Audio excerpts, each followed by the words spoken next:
you know, a topic that's really been top of mind for me and for a lot of my clients lately has been for enterprise scale BI solutions, serious BI solutions involving Power BI.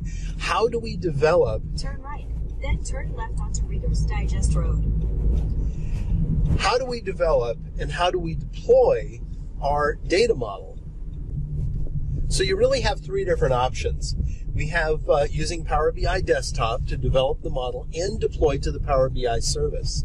We have analysis services on premises like we have for a long time now. And then we have Azure Analysis Services.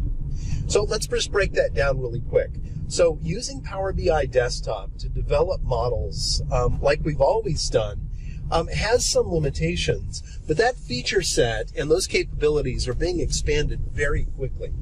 Using analysis services on premises, just like we've always done, we can use analysis services tabular, and if you have established analysis services multidimensional models, you can also use those. I'm not using multidimensional for new projects though. And then we have Azure Analysis Services, which is analysis services tabular in the cloud. This is a great option which can save you a lot of cost with hardware investments and licensing in that you just pay for use.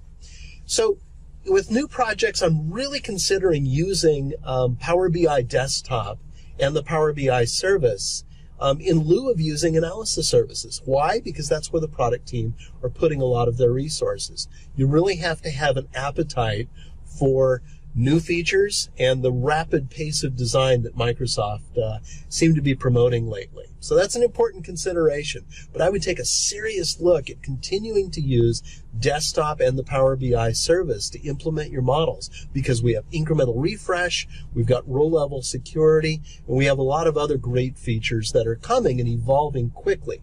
If you want to slow down a little bit and you already have a cadence around developing analysis services, continue to use Visual Studio SSDT for your development, and then your choice is going to be deploy on-prem where you already have hardware, or deploy to Azure Analysis Services. Try it out. It's pretty cheap to get started, and then do the math to figure out what a production implementation is going to look like. That's it for Azure Every Day. Thanks for watching. Follow the links after this video.